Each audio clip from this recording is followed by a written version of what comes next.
Nous avons une communication de la part de... Je vous remercie. De la part de Nisrine Zaïbi sur le guide des achats et de la commande publique. Nisrine. Merci Madame la Présidente, mes chers collègues. Permettez-moi tout d'abord de saluer les agents de la région et en particulier ceux de mon service, donc de mon pôle, de la commande publique et des achats, le service nouvellement créé, les achats. Je voudrais les saluer, vous qui les appelez fonctionnement, moi je les appelle pas uniquement, ce ne sont pas des chiffres, ce sont des hommes et des femmes qui travaillent pour nous, pour justement tendre à ce que les investissements se soient concrétisés. Et donc je tiens à les saluer, je les appelle Valentine, Marie-Hélène, Muriel, Coralie, Cécile, Axel, Vincent, Audrey et j'en passe et des meilleurs. Et je tiens vraiment à les remercier du fond du cœur pour le travail qui a été fait, élaboré depuis quelques temps déjà. Et c'est avec joie aussi que je salue celles qui vont partir et quitter le service pour aller vers d'autres horizons. Et du coup, je leur souhaite une bonne continuation. Concernant le guide, dans un contexte économique difficile, que vous savez toutes et tous, la commande publique constitue un enjeu fort et un puissant levier de croissance et de création d'emplois pour les entreprises de la région. Les évolutions régulières du contexte législatif et réglementaire de la commande publique impactent les organisations achats qui y sont soumises et bien sûr les entreprises susceptibles d'y soumissionner. Nous avons décidé d'engager dès lors, avec bien sûr la volonté politique de la Présidente, de lancer et de s'engager dans une politique d'achat innovante et de faire ainsi de l'achat public un outil d'accompagnement de nos politiques en faveur du développement économique, en faveur aussi du développement durable, de l'insertion et bien sûr pour réaliser d'importantes économies, mais je précise des économies intelligentes.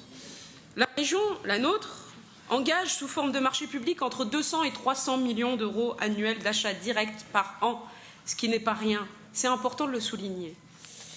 Cette masse financière substantielle a non seulement pour vocation de venir satisfaire les besoins directs en fournitures, services, travaux, au service de la collectivité, mais également venir conforter nos politiques en faveur des entreprises, encore une fois, de la transition énergétique et de l'insertion sociale. Nous pourrons aussi dégager des économies sur les dépenses directes de fonctionnement et d'investissement, en massifiant, en mutualisant, effectivement. Ces objectifs ne peuvent être satisfaits sans une organisation dynamique de la fonction achat en associant les élus régionaux aux principales étapes du processus de décision. C'est une sacrée opportunité pour nous de concevoir une nouvelle direction, c'est-à-dire le service achat. Ce sont des acheteurs du secteur marchand qui sont accueillis en ce moment même dans notre direction, dans notre collectivité. Et ce guide qui vous est présenté aujourd'hui, elle est scindée en deux parties. Je sais que c'est un peu long, Madame la Présidente, mais c'est important de rappeler certains chiffres puisqu'on nous parle à longueur de journée qu'on ne fait pas d'économie, qu'on n'est pas dans l'investissement. C'est quand même 200 à 300 millions, je le rappelle, c'est pas rien. C'est quand même plus que certaines politiques publiques qui sont tenues ici au sein de cette collectivité.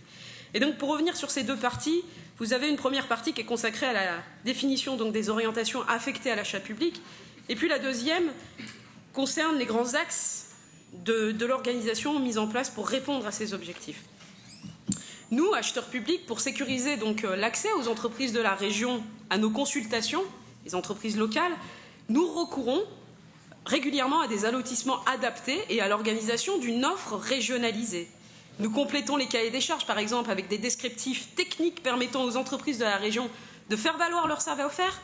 Et ainsi, nous soutenons une économie locale. Nous ciblons aussi des produits naturels, locaux, fabriqués sur notre territoire, dans le cadre de la définition de nos besoins. Et donc, contrairement à ce que vous imaginez, à ce qu'imagine aussi l'opinion publique, 80% des entreprises attributaires des marchés publics sont implantées dans la région. La quasi-totalité des entreprises retenues hors région, elles sont dans un périmètre limitrophe et elles disposent d'une spécialité qui n'existe pas en région ou très peu. Je pense aux équipements par exemple dans les lycées. Vous avez des machines à hauteur de 100 000 € qui sont quand même dépensées dans un lycée et ça on ne le valorise pas assez. Je tiens à préciser que nous sommes dans l'obligation évidemment de ne pas chercher intentionnellement à restreindre le cadre de la concurrence puisque c'est la réglementation en vigueur qui nous l'impose. Conscients donc de l'intérêt de cette démarche, Madame la Présidente, nous entendons donc nous appuyer sur l'achat public pour satisfaire la stratégie de mandat. Quelle est la stratégie de mandat que nous avons ciblées à travers l'achat public et la commande. C'est la relocalisation des achats alimentaires, 50% d'ici la fin, 50% de produits bio locaux d'ici la fin du mandat, la restructuration des filières de production avec le recours aux matériaux et aux techniques constructives locales dans les opérations de travaux. Mais aussi la participation au plan de soutien de BTP, c'est très concret, la transition énergétique et écologique et l'insertion des personnes éloignées de l'emploi en intégrant aussi les apprentis et les personnes en situation de handicap. Deux leviers pour ces objectifs très ambitieux qui nous sont proposés. Structurer les filières de production, je l'ai dit, pour relocaliser effectivement l'achat alimentaire. Et puis former et outiller les intendants dans les lycées, vous le savez pertinemment, ça prend du temps. Il y a tout un travail, une étude en ce moment, et je tiens à remercier le travail fait aussi au service agriculture sur cette question. Ça prend du temps, vous êtes tous impatients, vous nous dites que finalement en une année nous n'avons pas fait avancer grand-chose, mais non, moi je peux vous dire que dans les services, ça travaille, dur, il y a toute une phase de diagnostic en cours en ce moment, il y a des études, il y a une discussion avec les différents protagonistes autour de la table, vous avez la DRAF, vous avez l'État, vous avez aussi les différentes collectivités et que j'invite encore une fois à travailler avec nous pour mutualiser, pour avoir une cohérence, une rationalisation. Enfin, somme toute, juste pour vous dire que ce que ça représente chez nous, la restauration et donc ce projet ambitieux de circuit court, c'est 120 sites de restauration sur le territoire, c'est 13 millions de repas servis à l'année, soit 60 000 pensionnaires par an. Il y a un levier énorme pour l'agriculture sur notre territoire et il faut le rappeler, il faut le marteler. Et j'ai l'impression que finalement la droite n'est pas du tout intéressée puisque Marie-Claude Jarrot, pour ne pas la nommer, ne m'écoute pas. Mais merci quand même. Pour obtenir les 50% d'achats alimentaires, il faut évoluer dans nos méthodes d'achat. C'est un travail de longue haleine. Et je sais que les services sont très attachés à cette dimension-là et je les remercie encore une fois. Je ne vais pas durer éternellement et m'éterniser dans la présentation, mais j'aimerais vous dire aussi qu'il y a une première nationale qui a été soulignée par la FNB, la Fédération nationale du bâtiment, qui dit que la région Bourgogne-Franche-Comté est moteur dans l'économie sur le territoire et justement pour la préservation de l'économie locale en faisant justement une avance de trésorerie par exemple de 30% alors que la loi nous exige uniquement à 5%. Ce qui est quand même énorme puisqu'elles sont dépendantes, ces entreprises du BTP, des approvisionnements en matériaux de bâtiment. Quand on lance des chantiers, ce n'est pas évident d'avancer la trésorerie. Eh bien, nous avançons la trésorerie des entreprises pour qu'elles puissent ne pas avoir des difficultés. Ça, c'est une exigence qui n'était pas obligatoire, mais nous l'avons faite parce que nous sommes volontaristes. Vous avez aussi des contraintes très techniques comme l'obligation de retenue de garantie de 5% pour les petits marchés de moins de 20 000 euros. Eh bien, nous avons supprimé ça pour faciliter. S'il vous plaît, le sujet est technique, mais avec des conséquences extrêmement importantes. Et sur le plan économique, c'est important aussi. Je vous demande d'écouter Nisrine Zahibi avec attention. Merci, Madame la Présidente. Donc, comme je le disais, cette technicité, et notamment sur la suppression de l'obligation de retenue de garantie de 5% pour les petits marchés, ça nous permet d'atteindre ces petites entreprises du BTP, et la CAPEB le souligne, elle nous le dit à longueur de journée, qu'on est ravis de travailler avec la région, alors que dans d'autres secteurs, vous prenez le Pays de Loire ou même Rhône-Alpes, Auvergne, ils n'ont pas cette capacité d'impact que nous avons ici en région Bourgogne-Franche-Comté. Et je tiens encore une fois à souligner le volontarisme de la présidente et ainsi que des agents de la région de tendre à ces objectifs, de faire travailler les petites et moyennes entreprises sur le territoire qui est le nôtre.